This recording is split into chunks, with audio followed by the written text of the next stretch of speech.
Bonjour à tous, bien-aimés. Je vous invite à une lecture dans 2 Chroniques chapitre 26. 2 Chroniques chapitre 26 et je propose qu'on puisse prendre le temps de lire le chapitre en entier. Alors je vais très certainement le survoler dans les quelques paroles que je voudrais partager avec vous, mais je vous laisse aller vraiment dans les profondeurs de ce texte. 2 Chroniques chapitre 23, il nous dit ceci: « Tout le peuple de Juda prit Osias, âgé de 16 ans, et l'établit roi à la place de son père, Amathia.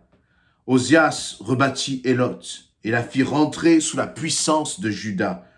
Après que le roi fut couché avec ses pères, Osias avait 16 ans lorsqu'il devint roi, et il régna 52 ans à Jérusalem. Sa mère s'appelait Jécolia de Jérusalem. Osias fit ce qui est droit aux yeux de l'Éternel, verset 4, entièrement comme avait fait Amathia, son père. Et il s'appliqua à rechercher Dieu pendant la vie de Zacharie, qui avait l'intelligence des visions de Dieu. Et dans le temps où il rechercha l'Éternel, Dieu le fit prospérer. Verset 6, il se mit en guerre contre les Philistins, et il abattit les murs de Gath, le mur de Jabné, le mur d'Asdod, et construisit des villes dans le territoire d'Asdod et parmi les Philistins. Dieu l'aida contre les Philistins, contre les Arabes qui habitaient à Gurbal, et contre les Maonites. Les Ammonites faisaient des présents à Osias. Sa renommée s'étendit jusqu'aux frontières de l'Égypte, car il devint très puissant. Osias bâtit des tours à Jérusalem, sur la porte de l'angle, sur la porte de la vallée. Il bâtit des tours dans le désert. Il creusa beaucoup de citernes, parce qu'il avait de nombreux troupeaux dans les vallées et dans la plaine, et des laboureurs et des vignerons dans les montagnes et au Carmel, car il aimait l'agriculture.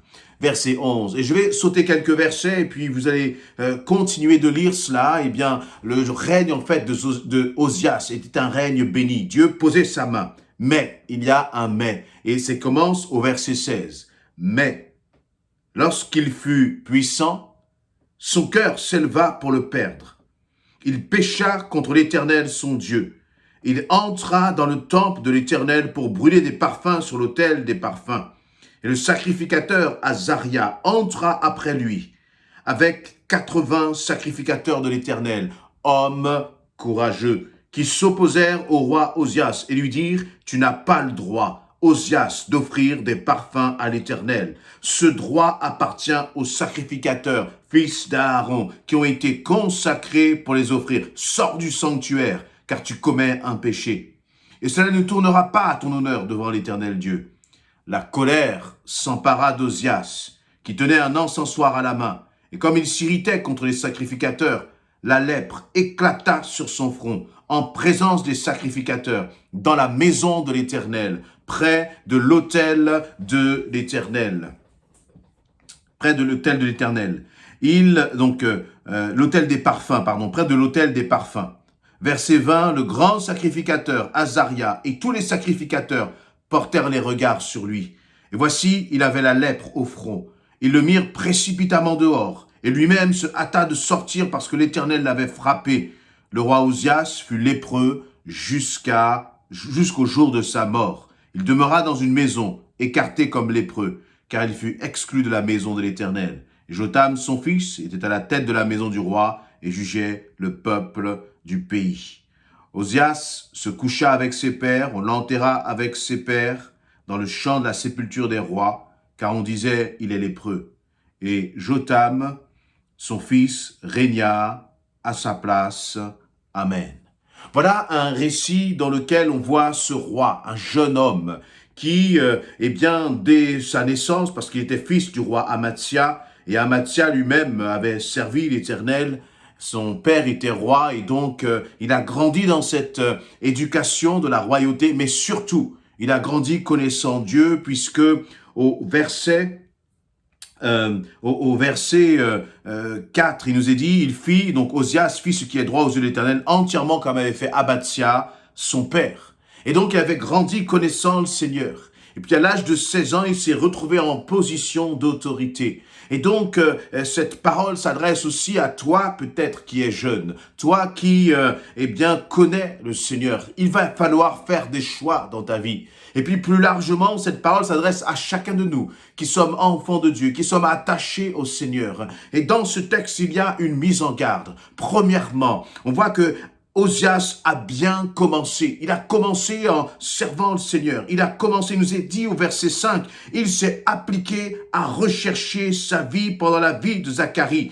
Et dans le temps où il rechercha l'Éternel, Dieu le fit prospérer. Et donc cet homme, Osias, ce jeune homme, s'est attaché à l'Éternel. Pendant 52 ans, il est resté roi à Jérusalem. Il a servi Dieu, il a obéi Dieu. Et puis il a vu les bénédictions se multiplier. Même les ennemis venaient lui apporter des cadeaux. Les ennemis venaient et puis se prosternaient comme devant lui, lui rendaient honneur parce qu'il était reconnu comme étant un roi puissant. Mais il était roi puissant parce que Dieu était avec lui. Et toi aussi, tant que le Seigneur est avec toi, tant que tu t'attaches au Seigneur, l'ennemi de ton âme commence à trembler. Tant que tu t'attaches au Seigneur, tu pourras traverser les ténèbres et ressortir plus que vainqueur. Il y aura comme une bénédiction qui va couler sur toi.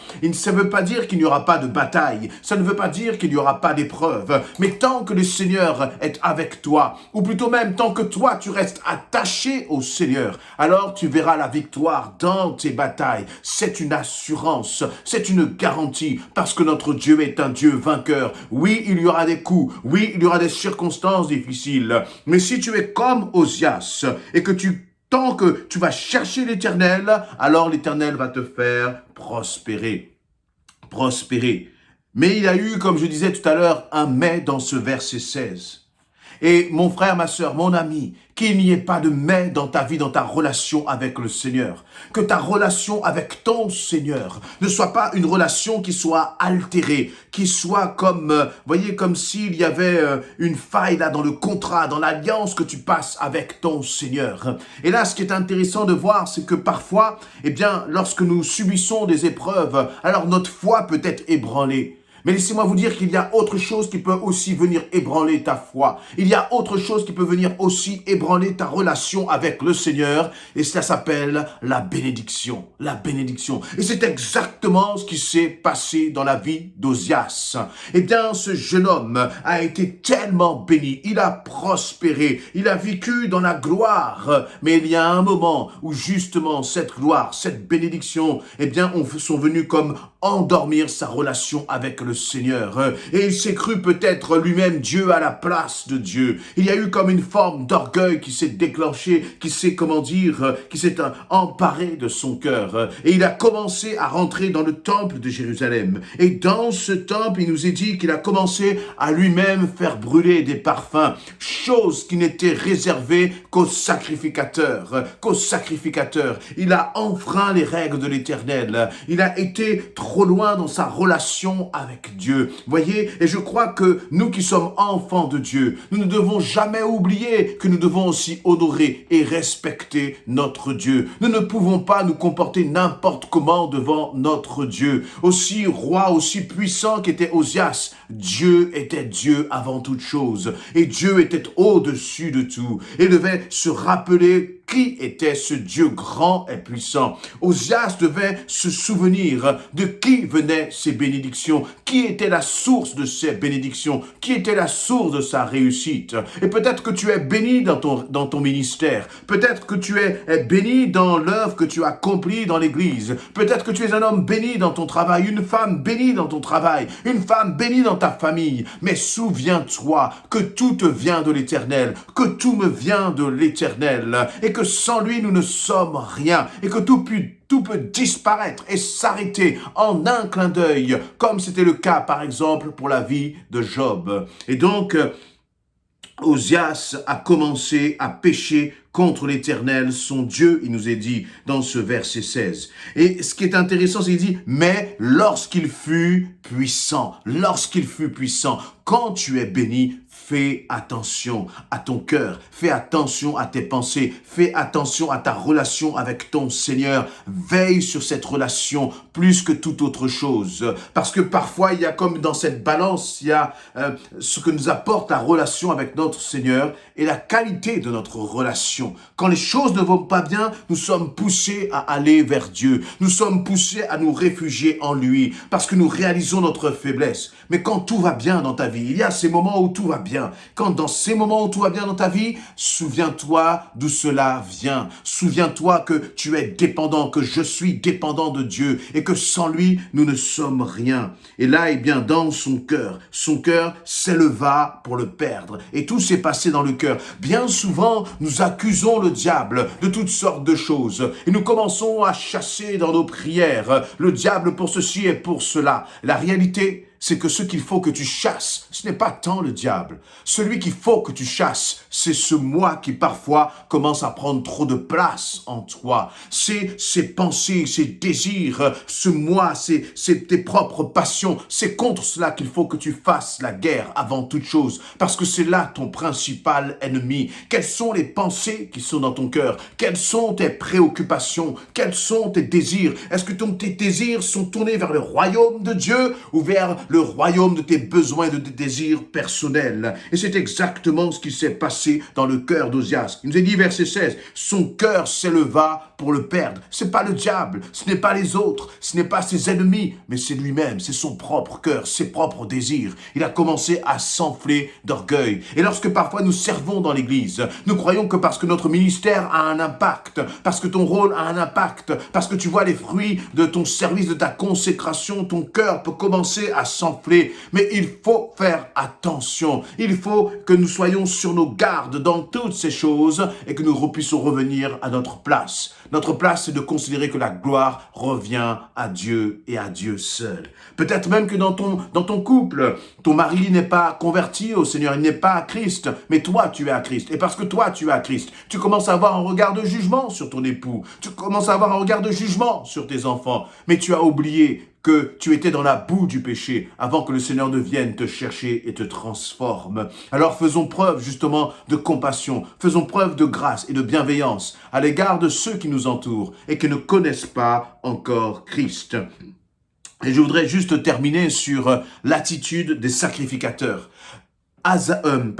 Ozias était un roi redouté. Les hommes, les armées tremblaient devant lui, tremblaient devant sa réputation, devant ses victoires qui le précédaient.